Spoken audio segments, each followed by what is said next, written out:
All right, let's go ahead and get started this morning with Grand Rounds. Dr. Dan Rosenthal is our guest speaker this morning. And we had planned on Dr. Ramos introducing him. He begged me, but he's caught in traffic. Instead of telling me his whole story, Dr. Rosenthal is going to go ahead and introduce himself. He's here because he got passed over for Pope. He said that he was too young. All right, Dan, Dr. Rosenthal. Thank you, and thank you for coming and listening to my story about hernias. To introduce myself, I studied medicine in Beirut, Lebanon, years ago, before, Hezbollah was in command there. And then they told me, go to America for training, because over there they have good training and the streets are paved with gold. I went to New York, no gold. Newark, New Jersey, no gold. Well, I've never been to Omaha, so I don't know, but I don't know that Omaha has gold. Came here, trained in surgery in New York City, trained at the Leahy Clinic in colorectal surgery. Came back to New York, started working, and then I got a big piece of paper that says that the President of the United States putting great trust and confidence in your honesty and blah, blah, blah, blah. And I wonder, how come Eisenhower knows me, from where? And they told me, you idiot, that means you have to go in the Army. And this is why I went in the Army. I liked it in the Army. I spent an obscene amount of time in the Army, retired, went into private practice here in San Antonio, had a great time. But after a while, I said, I don't want to live by my beeper. And I left private practice after 12 years and went to work for something called Uniformed Service University, which is a military medical school in Bethesda, Maryland. After going up there, they told me, Dan, why don't you stay in San Antonio at Brooke Medical Center, because you're going to send a lot of students there and in surgery, and you stay there. So I've been there since 2000. And I'm going to be there again, I don't know for how long, but I'm retiring from from professorship, stuff like this, and become like a lot of gentlemen in here, emeritus. That's how you say it, emeritus or emeritus, yeah, something like this, starting in July. So today, I want to tell you a story about hernias. I was always fascinated by hernias. I did hernias. And one of the great things about being old, the very rare thing, is that you've seen things that a lot of people have not seen. For instance, when you go and ask for suture while you repair a hernia, they have available here kangaroo tendons, made by Ethicon. Kangaroo tendon. Kangaroo tendons was the answer to chronic catgut, because when the hernias were originally made, especially by Dr. Marcy in Boston, he said chronic catgut is the material to use. Well, everything fell apart, obviously, after a while, so they say we're going to have to use something. Silk was really not very popular and also was kind of dangerous. They didn't know what silk does to human body, so they said we'll use biological things. That term existed, and they used kangaroo tendons. I don't know in the OR, doctor, they have still kangaroo tendons? I don't think so. Yeah, me neither. I don't think so. But this is, this is one of the advantages of having a few years. Well, to start with, a little preamble. Nowadays, even a third-rate resident, even though this thing doesn't exist anymore, can do a great hernia and get a great success. Why? Because of mesh, because of the Ligzis stand repair, because of laparoscopic, the use of mesh. With the mesh, you fix everything. Well, and this is why today the results are excellent. And also, nowadays when you say we had a good result, it doesn't mean that you waited 5 years and there was no recurrence. Well, everybody can get that. The problem is that you do not get pain. Because nowadays, especially when you use laparoscopic techniques and you use staples or screws or even glue in the back and stuff like this, pain still remains a problem. And today, the success is measured by the lack of pain after a successful herniorrhaphy repair.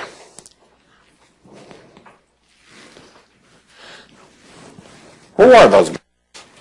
These are St. Cosmas and St. Damian, patron saints of surgeons. You should know that, anybody who is in surgery, just in case you know who to talk to. There's a wonderful story about Cosmas and Damian, but this is a matter of another talk. We don't see many of those nowadays because people are operated and it's an easy, relatively easy operation to do, etc. But in the past, I remember seeing a lot of those, especially in the old country, because of inability of care. And as you know, hernia left to themselves, especially if they occur young, grow like pregnancy. And one of the problems is in those people and throughout antiquity, when you have a hernia like this, it is difficult to work hard in the fields. It's difficult to go and work manually, you know. It's, first of all, nobody will take you in the army. And also, you cannot even enter the church when you have this. And this goes back to the good old days where you can read in the Bible, and if anybody here still reads the Bible, in Leviticus 21, there is a stigma on harboring hernia or having damaged testicle. Those people could not go to the temple, could not be a Levite, could not be people officiating. And if the ones of you who know well Hebrew can read up, and they found written that air in the sac. They didn't know what it was. They thought it was air in the sac. Now, the word hernia, as you can see here, comes from the Greek that means a sprout. And the person apparently who introduced the word was the great Aristotle, who had a friend who he called a sprout. If you want to do surgery nowadays, you need three things. And the subject of my talk today is to show you who are the people and how all this came together. If you go in Germany along the Bodensee, the Boden lake, there's a beautiful town called Lindau. In this particular town, there is a museum, and the museum, which is called the Gaspar Strohmeyer Museum, is copies of, they don't have the original unfortunately, but they have copies of the document a certain Gaspar Strohmeyer wrote in the 16th century in a big book called Practica Copiosa, that is, first half is hernia, second half is ophthalmology. You can buy reproductions for $200 to $300, and it's worthwhile having. Now, what does this thing contain hernia-wise? Well, it contains magnificent illustrations, And first of all, this was the classic attempts at reduction. All of you know when a hernia comes in and it is incarcerated, you put the patient, you relax him, you rub his belly gently, then you bend his, etc., etc. So attempt at reduction was known in those days. But if things really don't work and the reduction cannot be done, then you have to do something beyond. First of all, you put the patient in a nice hot tub and you let him here rest. And also you feed him good. That NPO after midnight is nonsense, especially in those days. They didn't know what it means. So they fed the patient well the day before so he has strength to support the operation. In the morning, the surgeon and his assistant look at the various instruments and then they proceed. But it's probably the most important part of the operation, the communal prayer, hoping that the good Lord intervene, save the patient, save his family, and most important, save the surgeon. And then they put the patient on a table in an incline, and they start operating.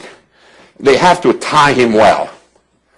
There is a book called Great Operation of Surgery by Dr. Bell, the man of the Bell palsy, etc., was a surgeon in the days of Napoleon, etc., etc. And his great operation for surgery, he describes the operation for the strangulated and incarcerated hernia, in which he recommends to go to the house of the patient the day before and look for a solid table. After that, you take that table and you place the table in the room that has the best light in the morning. Then you go to the marketplace and look for two stout, robust, young, men, generally butcher's age, you see, and you tell them to bring with you 2 big sacks of sawdust. And you throw the sawdust, because after the operation was going on for 10-15 minutes, you had on the floor dust, vomiting, sweat, and blood, and God knows what, and this would help. So maybe those guys had that stuff over there. And then essentially what they did was a castration. They removed the testicle, pushed the hernia, etc. Now, you see those 2 guys in the back, the dog and the magpie. Well, the dog didn't feed him for a couple of days. And then after the testicle was removed, it was dropped and quickly disappeared. And therefore, there was no proof that castration took place. Once this was done, this thing was drains were placed. Drains in reality was a whole bunch of threads that were put from the incision out through a hole in the scrotum, because suppuration would take place for sure. I didn't want that thing to run out. I didn't want it to stay down there. And then after that, they put a big, big dressing, and there was a man there with an hourglass, you can see, showing that, really they did a good job in good time. And then the surgeon gently walked the patient to his bed, and the surgeon left town. Because when the patient comes up and the dressing come up, the man realized that now he's Uno, and he may be very upset. Ambroise Paré, a French surgeon, who is one of my heroes because he served 5 French kings and spent most of his surgical life on the battlefield. And he is the man who first realized that when you have bleeding, you don't put a hot iron to it, but you try to clamp the vessel or use compression and clamping rather than burning. Ambroise Paré realized that all attempts at curing hernias are futile, and he was one of the surgeons who popularized all kind of belts to hold hernias in place with Franco and others, and this is why he's famous when it comes to hernia. As you can see, even nowadays, a lot of people say, surgery? Are you kidding me? I'm sure there is an alternative to this, and they like to wear those hernia devices to hold their intestines in. And now, some of the men who help us get the first leg of the tripod there, anatomy. And this is Gabriele Falloppio, 16th century, and he described what the French call poupard ligament, what we call nowadays the inguinal ligament, but it was first described by Falloppio. It goes from the, that's anterior superior spine to the pubic tubercle. This is Antonio Gimbernat y Arbos, a gentleman from Spain who described the lacunar ligament, also called Gimbernat ligament. It is right here, right here. And for those who know anatomy, I'm sure all the residents know this by heart, that this ligament of Gimbernat forms the medial aspect of the femoral canal, because after Gimbernat, right here, you have a vein, an artery, blah, blah, blah, etc., etc. So Gimbernat ligament is important. Next is Sir Astley Paston Cooper. Sir Astley Paston Cooper was not born Sir. He became Sir when he removed a sebaceous cyst from the scalp of George IV, who was very impressed and didn't bleed to death or died, and he made him a Sir, a baronet. he described, and is known today for that black thing here, Cooper's ligament. Now, I always wondered when I was younger, thank you, God, for putting Cooper's ligament there. It's solid, and this allows us to do better hernia repairs. When in fact somebody told me later on, no, Dan, this is simply the very strong aponeurosis of origin of the pectineus muscle. No more, no less. Because this lies right on the pectineal crest down there. So much for Cooper's ligament. But he was a famous surgeon, and he wrote an excellent treatise on, I'll show it to the residents later on, maybe today, on the anatomy and the surgery of abdominal hernia. And you see that people did not go to him or other surgeon in those days with a teensy-weensy little hernia to be fixed, but those men carried a hernia that generally went down to the mid-thigh and demanded to be cured. This is what Cooper said, and I go along with this. Antonio Scarpa is a man who, again, described the inguinal canal and also described his famous triangle. This famous triangle is known mostly by the vascular surgeon because right in there you have all the good stuff that vascular surgeons love, the common femoral, the deep femoral, and then the superficial femoral, the vein, the saphenous, and you can see here the triangle, which is, you know, the inguinal ligament and the, one of the adductors and the sartorius. That's the famous triangle of Scarpa. By 1830, 1840, we had anatomy. We knew anatomy of the groin pretty well. And now we were going to the second leg. And this was anesthesia, the greatest invention that medicine ever made. For anybody here who ever had surgery or a tooth removed or anything done, you know that anesthesia is it.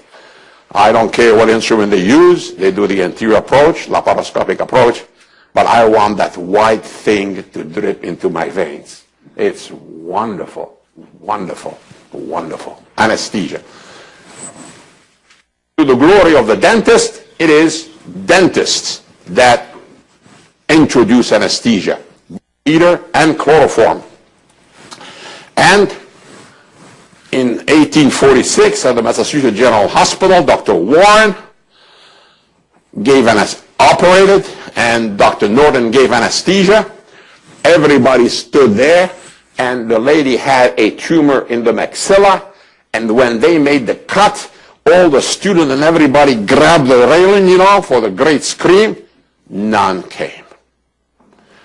He did the operation without a noise, without a sound, and at the end, Dr. Warren turned to the audience and told them, gentlemen, this is no bunk.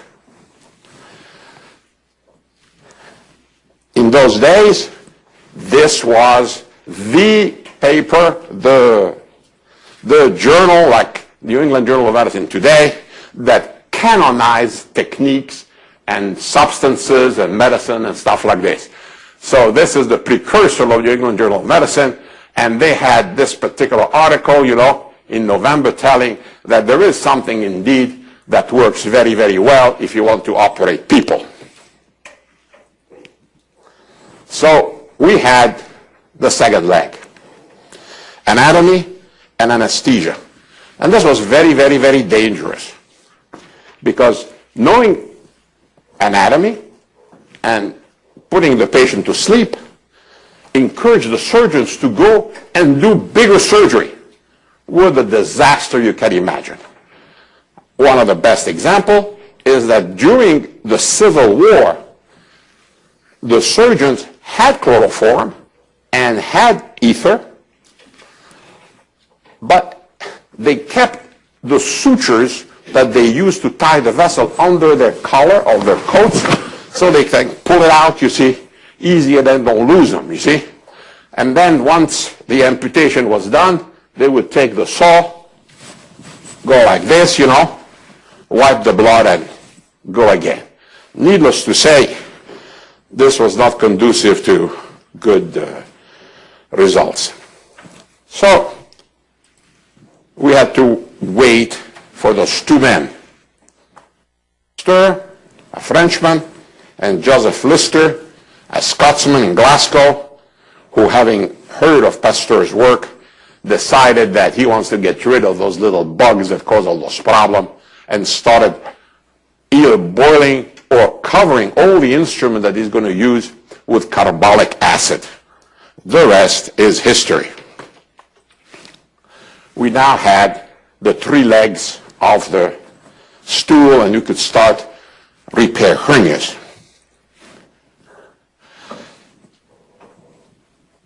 Dr. Marcy was an American from Boston, and he went and visited Glasgow, was absolutely convinced of the truth in aseptic surgery, came back and was interested by hernia, and he was one of the first to notice and to realize that to have a hernia in the groin, fascia transversalis must be breached, whether it is an inguinal hernia or a femoral hernia.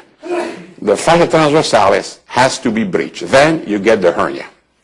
So he worked mostly on the fascia transversalis to try to repair the defect. And there is something called the Marcy repair, you're all familiar with, that consists of suturing the fascia transversalis on or about the internal ring, etc. But this did not make for good repairs. And we come to one of the great names, Edoardo Bassini. Edoardo Bassini was born in Pavia, went to medical school. He lived in an area where Italian independence was taking place, and he joined Garibaldi and his troops to fight the Austrian. He was bayoneted in the groin and developed a fecal fistula. And he was taken care in Padova by Professor Porta until it healed. Nobody really knew what he had. But probably, he was lucky, made a hole in the cecum and got a fecal fistula. But he got interested in the groin. And then later on, having dissected and stuff like this, and having come to America and visited with Marcy, and visited with Lister too, he also agreed that the integrity of the fascia transversalis is essential. But the point that he made is, if the fascia transversalis is not a layer one can count on, what can we use? And what he did was taking a muscular aponeurosic fascial curtain. In other words, he used to take the internal oblique, the transversus muscle, whatever little aponeurose there was there, and then use also the cut edge of the fascia transversalis and brought this down as a curtain. But fix it to what? Well, the inguinal ligament. What else? From Bassini on, almost 70, 80 years, surgeon worked on that theme, changing exactly what exactly would constitute the curtain, what constitute exactly the anchoring area, and therefore you have all those variations, the Holstead 1, the Holstead 2, the Lucas, etc., but they are all variations on this particular theme. This is from the original drawings contained in the book that Bassini published in Germany, which is almost impossible to find nowadays. And you can see here that once the fascia transversalis is exposed, the cord being pushed inferiorly, this is the sac that is held up. he put a groove director behind the fascia transversalis and cut it. So now you have two flaps, and he used the superior flap to bring down that famous curtain and attach it to the inguinal ligament, leaving the cord on top, and then closing the external oblique. This was the original Bassini operation. The triple layer, here it is, a triple layer, down to the inguinal ligament. Trihaupt in Germany. Bassini died, and this is what he left in his will. A good man, beloved by the Italians. George Lotherson passed history. Why? Because one day, as he was doing a femoral hernia, he realized that he cannot reduce the sac. And the sac, as you know now, has the lacunar ligament medially, the vein laterally. Underneath, you have the pectineal bone. So what can you cut? The only thing you can cut is the inguinal ligament. And this is what George Lotherson did. This was not the very first time that it was done. Other people did it, and I'll tell you a few words about this. But he popularized this. But once the inguinal ligament is cut, you cannot repair the inguinal ligament. And the only thing you had to use then is to bring that curtain to something else. And he brought it essentially to Cooper's ligament. Now, let's go to the latter-day innovators, the man who really made hernia surgery what it is today. Shouldice Hospital, Shouldice Clinic, close to Toronto, Canada. Great place to go and visit. I was there one day watching them doing magnificent work, and by 9:15 they had done already 3 inguinal hernias. And they were finishing. It's all done under local anesthesia. A nurse came in and said a couple of words in my ear. I didn't know what she said. I said, "Excuse me?" She said, "Light or dark?" She asked again, "Light or dark?" So I turned to the surgeon, Dr. Obney. I said, "Dr. Obney, light or dark? What does it mean?" He said, the toast, because we're going to have now tea and toast. This is class. Nobody in San Antonio ever came to me after an operation and says, "Light or dark, doctor?" You should start this here. Put some class in an otherwise, already classy place. Edward Earl Shouldice was a surgeon. When World War II came, he was already a senior surgeon, and he did not join the forces, and he stayed back. He was a family practitioner, but family practitioner in those days did hysterectomy, hernia, gallbladder, stuff like this. So he went to Toronto General Hospital and started doing hernias, a lot of hernias. All the hernias came into his hand. And he also liked to use silk. So one day he asked the people, "Okay, be sure I have enough silk to do the next few hernias." They told him, "Sir, we don't have silk anymore. All the silk is used for making parachute and stuff like this." He said, "What do you have?" He said, "Well, the only thing we have is bobbins, and bobbins are bobbins of wire." "What wire?" He says, "Well, we have some 28, 26 stainless steel wire for hernia." To make a long story short, for the last 40 years, this is what they did at the Shouldice Clinic. They don't use wire anymore. Now it's proline, but they use stainless steel wire. Those people, you should see them use wire as if you would use silk. It was truly amazing. But unfortunately, somebody got pricked in his finger and almost died of hepatitis. So they changed to something else. The clinic grew, and I tell you, if you ever want to see hernia repairs, go in. What did they do over there? What did they do? They do a Bassini very well. Very, very well. Essentially what they do, first, they go in, once they expose the cord, they skeletonize the cord. They remove the cremaster, laterally, posteriorly, just leaving the elements of the cord. Take care of the sac, and once this is done,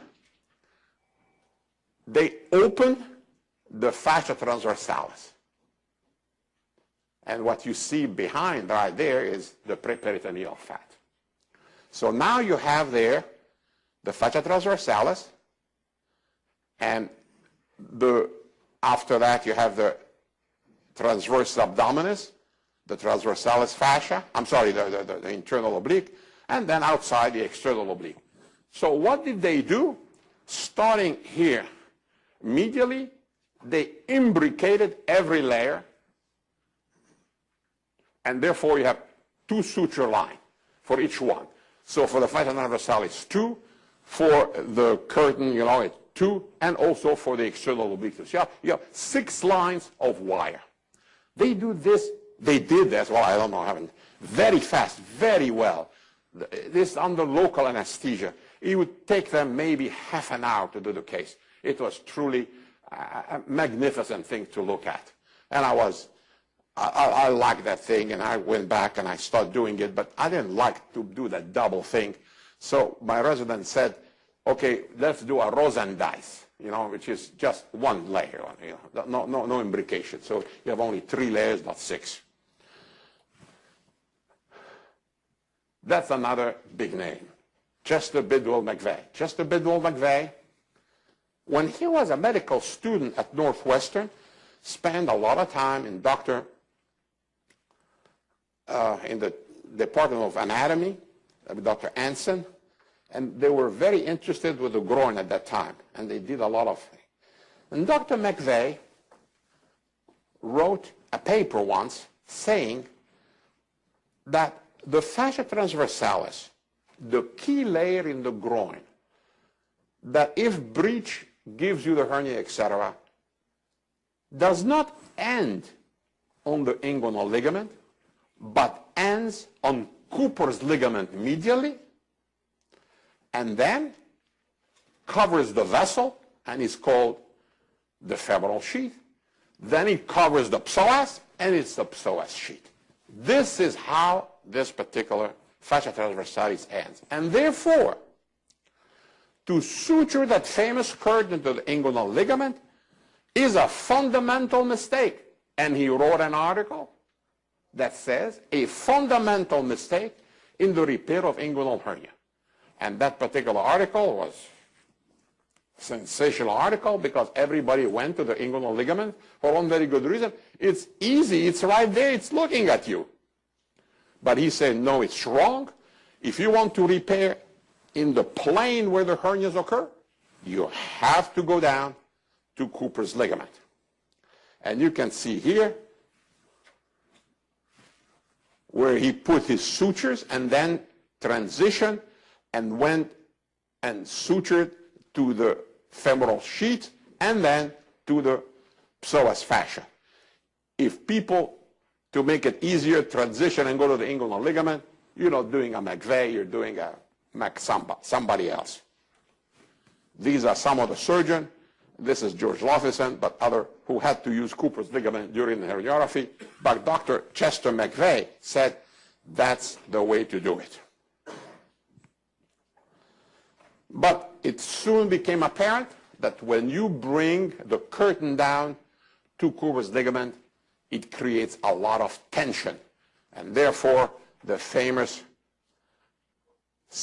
cut was made here, sometimes called a Tanner slide, allowed this thing to move, the curtain to move much easier to the Cooper's ligament, etc. Now, you can do that also for Abbassidi. Great. Few people know this man. His name is Henri Fruchot. He served in World War I in the French Army, served in World War II in the French Army. He joined de Gaulle early, was a military surgeon. He wrote extensively on the need, whenever a man is wounded in the battlefield, to operate on him as soon as possible. Don't spend hours transporting him, etc. He will die. So he was one of the pioneers of early operation. But he remained essentially the man who wrote this sensational book that if you go in herniologist meetings is considered akin and a canonic, this is the fifth gospel or something like this. What did he say? He said that there is in the groin a myopectineal hole. In other words, from the pectineal line, which is here, turning up here, and going all around, there is a hole here. There is no muscle that covers this. There is no muscles. You only have fascia transversalis. Now, those muscles can go down, up, down, and depending, the anatomy, but this is it. There is a hole, the myopectineal hole. And the job of the man who repairs a hernia is to cover that myopectineal hole. Now, if you do a Bassini, that's okay, but you kind of close half of it. The part below the inguinal ligament is left untouched. So in his operation for inguinal hernia, he operated and brought a curtain with a relaxing incision down to the pectinate ligament, to the Cooper's ligament, very much like Dr. McVay did. But he introduced this particular idea, the myopectineal orifice. Very important. And then came Francis Usher. Everybody who does a hernia today, before doing it, says, "Oh, great Usher, look upon me and help me today. For you have brought us, the answer, and you have brought us the light. Hail thee, O Usher." Dr. Usher lived in Houston, Texas, and he had read that particular paper by French people who in 1948 wrote cure des éventrations par plaque de nylon, means cure of eventration or hernias using nylon. What the heck is that? Nylon. They know about stockings, but that's about it. So Dr. Usher went to the Phillips Petroleum Company in Bartlesville, Oklahoma, and told them, "I understand you guys made something called nylon." He said, "Yeah, we make nylon, we make that, we make this." He says, can we use this? Try it. So, rabbit and mice and how many pigs and dogs died, nobody knows. But Dr. Usher proved conclusively that if you take that material, which is originally polyethylene and then went to polypropylene and put it in the human body will not reject it, will take it, will incorporate it, will get a reaction around it, and will close whatever hole. I remember that in the early 60s, when some very young attendings came and says, "We're going to have to use Marlex mesh." The older attendings went like this, "Behind me, Satan," You put a foreign body in, the patient will die, he'll develop alopecia, and he will, lose his testicle. God knows what will happen. They should never use foreign material. Because, you'll see in a second, until Dr. Usher, this is what they used to use. Tantalum mesh, silver filigree, stainless steel mesh, kangaroo tendons, or autologous. You have to make more incision on somebody to take some of his stuff, and put it in. All of those fell apart. All of those fell apart. Caused bad reaction. And therefore, they were all abandoned, and people were wondering, what in the world are we going to use? But with Dr. Usher, Marlex, this was the answer. The rest is history. Nowadays, no adult male hernia is repaired without mesh, with some rare exception. Female really don't need it, pediatrics don't need it, but adult males need mesh. Arnold K. Henry. Arnold K. Henry is an Irishman, professor, who went to Cairo, Egypt as a professor, And in Cairo, Egypt, he did a lot of preperitoneal cystotomies to remove large stone in the bladder due to schistoma that is, prevalent in Egypt. And one day he said, whenever I approach the bladder that way, there is an unparalleled view of the groin. You could see the vessel going in. You could see the vas deferens getting in there, the vessel getting out there. He said, if I have a hernia ever, I want it to be repaired in that fashion. And for a while, this was done because this is the view from behind, and this is where the action is. And essentially, under the stewardship of Dr. Stoppa and Reeves in Paris, the story was that if this is the abdominal wall and this is the peritoneum, if you put a sheet of fascia of mesh right here to replace the bad fascia transversalis, this is it. The problem is solved. You will never have a hernia again because this particular mesh will not break, will not move, will not go anywhere, you see, and this is it. And in 1,000 years, when the archaeologists gonna dig up all those skeletons, they will wonder who were those men who had that plastic thing in the thing. Probably either priests or warriors, who knows? Nobody will know. There will be a lot of papers on that, I'm sure. And this is how you do it. You go in, you expose the area, you clean up, you pull the peritoneum cephalad, and then you put a big piece of mesh right here.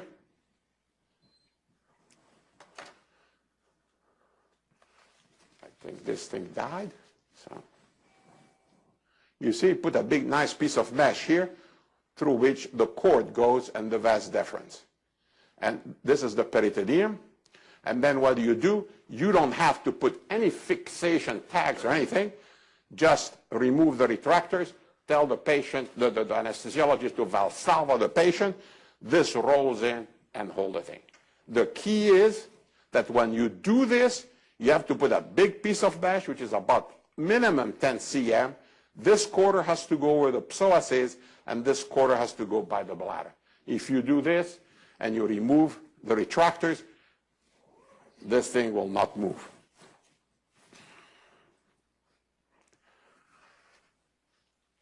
But this is complicated surgery.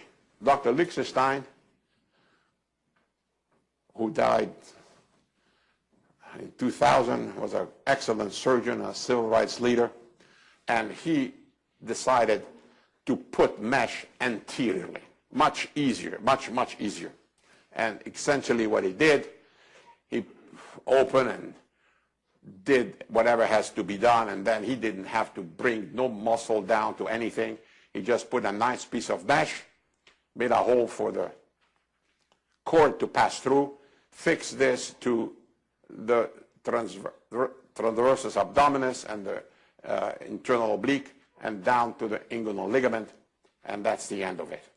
I remember going to the American College of Surgeons and seeing year after year after year Dr. Lichtenstein with a board, etc., explaining this and he sold that thing, and this became almost the operation for a very long time.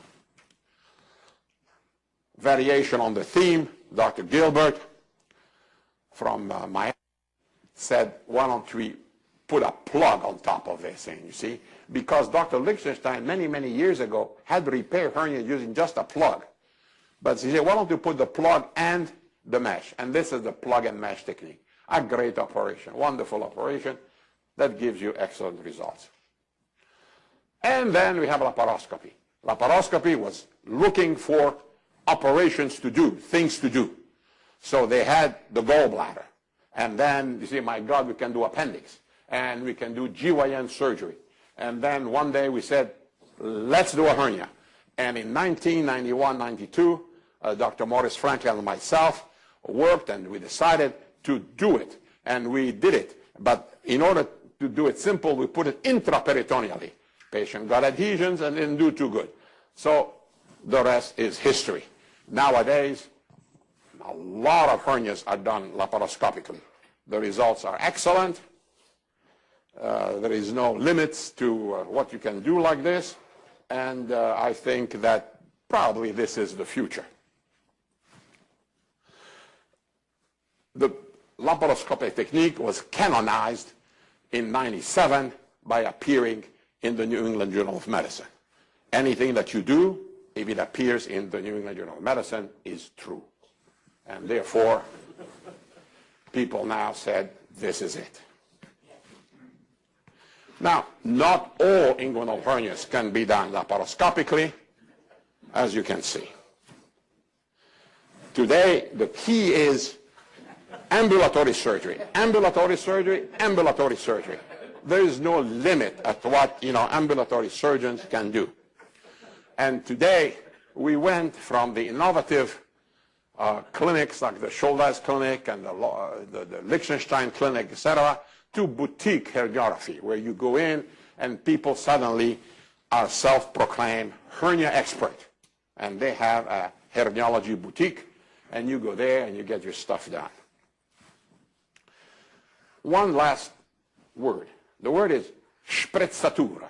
Sprezzatura is an Italian word. Remember that word, sprezzatura. Sprezzatura means effortless mastery. Leonardo, Paganini, Michael Jordan, effortless. I mean, try to jump like that.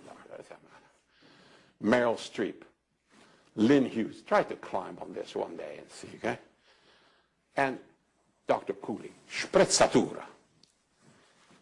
When it comes to hernia, this is the man who, in my eyes, had sprezzatura. Years and years ago, here we had something called the Gary Ratton Symposium, Surgical Symposium, Army, and it was on hernia. And I had invited Dr. Obney to come. And then one of my associates told me, you know, Dr. Rosenthal, everybody send a CV. Obney never sent a CV. And I asked him twice. So I wrote a letter to Dr. Obney, which I had met, when I went there. I said, Dr. Obney, we need some, please. He sent me a little letter. I said, dear Dr. Rosenthal, I did 30,000 inguinal hernias, sincerely.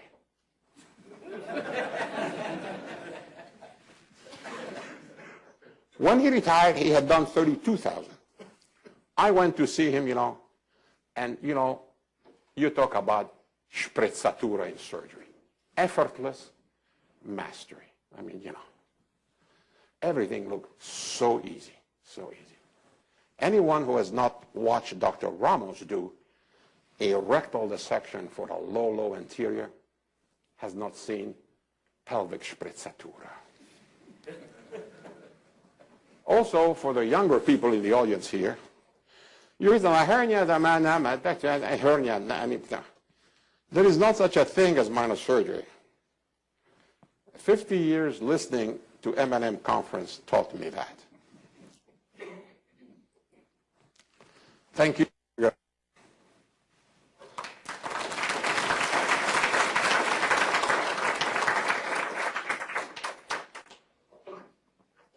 Thanks, Dr. Rosenthal.